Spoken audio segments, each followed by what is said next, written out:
Pulling her coat tighter, Zar, a young lady still in her 20s, sighs as she walks out onto the pavement.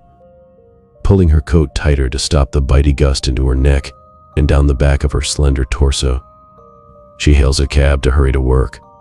As the cab pulls by, her colleague jumps in too. How dare he? She was going to look over her notes one more time before the presentation today. This is a key issue for her. She must succeed in this. She takes a deep breath, not wishing to appear. She is sighing now. Kevin looks at her, turning his head. He is an older man, tired of sidestepping, pulling back, when those younger ones, ambitious, talented, demand to get ahead. They always do. Can't wait. Zara turns her glance towards Kevin, quite chilly this morning. Oh no, she spoke first again. Why always this need to accommodate, defer, show respect?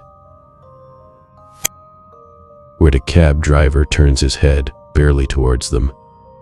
35 Old Ulan, please. Righty-o, ma'am. His grin turns his head surprisingly towards them. Better now. Kevin sighs, quite chilly.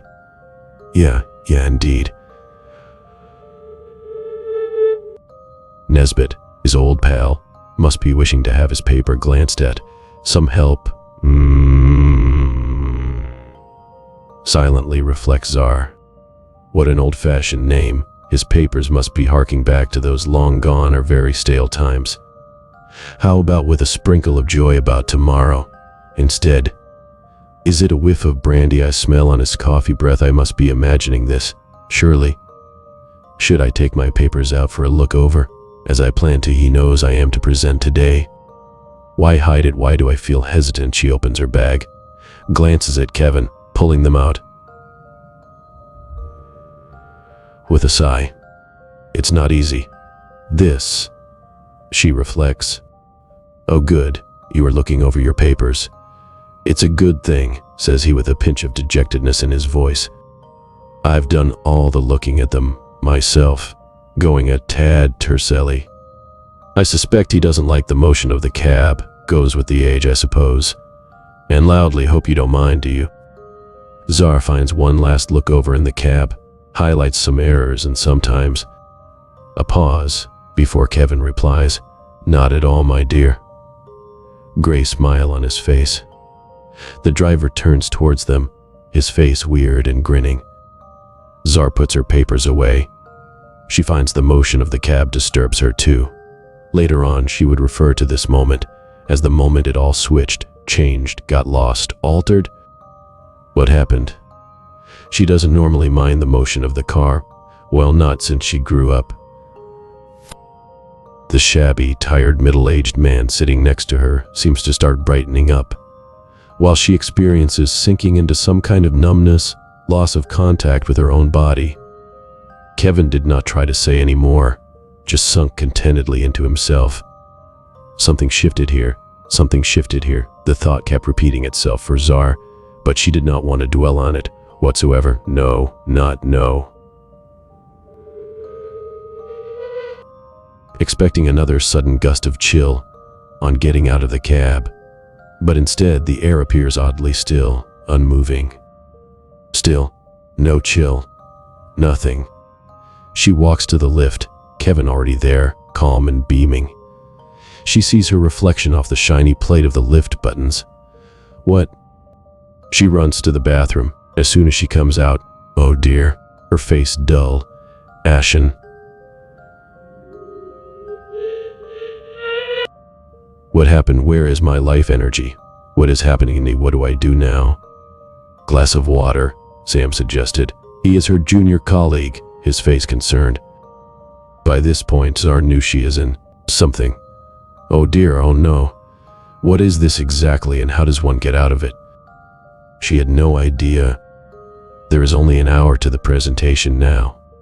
Did Kevin just grin at her over his steaming mug, walking back to his desk, without another look towards her, as if embarrassed? About what?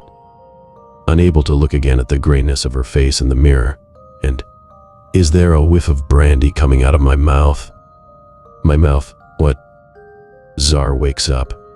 Thank God, it was only a dream. What a nightmare. And there is no presentation today. She already presented and all went well. Everyone seemed pleased. She arrives at work. Kevin is in hospital, unlikely to return to work. He will be replaced by Sam, her concerned colleague from the dream. Why is there a sense for me something is about to go awry? Sam has been promoted. Her junior colleague is he. Her equal now, or even more senior. She asks, Eden. There isn't much to it, really, Czar. We have an open structure here and everyone can get ahead fluidly. We have a new client, and they asked for Sam to take the lead. But they are on my prospect list. Sam doesn't have a prospect list, does he? Well, they ask for Sam. Ooh. Czar has a number of hottish clients on her prospect list, really good ones. But they are still only just prospects. The client she had won previously seemed to be cooling down. No major orders of lately. Why are they all cooling down now? Maybe a drink. Wake up, Czar. Pull yourself together. Study your notes. Fight. Let's call him. Hi, Ines. How is everything going? Oh, thank God it's you. A friendly voice. We are in trouble, but please keep it to yourself. We might be closing down. Czar strains herself to offer some warmth and empathy. For Ines. Who can I call next? Let's try Norberta's. The marketing manager left. The new lady is already happy to be talking to Sam. Ashen, with worry. Czar is confused. Sam comes round. Hope you don't mind. You were busy with that presentation, so I decided to ring a few places. Didn't mean to take anything from you, but you should have called them sooner. All of a sudden, I miss Kevin. Czar feels maybe I need to visit him. At the Gate Hospital, he is barely able to speak. Will recover, but is unlikely to return to work. He appears calmer. I almost envy him. Czar surprises herself by this thought. Gently she says, You look calmer, Kevin. That job is exhausting for me, Czar. She tells him about Sam being helpful with her prospects. Kevin. About you and Sam, his face gray yet beaming with delight. While I somehow sunk down, you offered me support, a steady hold. Thank you. I am so glad to see you. I now know I'll be fine, but won't be going back to work. I needed this to help me see life differently. After some pause, Kevin says, You know, my dream isn't all that surprising. I saw Sam in company with the dodgy cabbie. More than once. He seems always in that shady man's company. Czar's head spun by how many degrees and back and again. She almost never takes a cab, not to work. Why would she? No one does. Her dream, the driver, the grin. Do our dreams help us or send us onto a maze of a journey? Of self-discovery. Until it all settles back to ordinary, boringly pleasant. Once again. Or am I just soothing myself by wishing for it?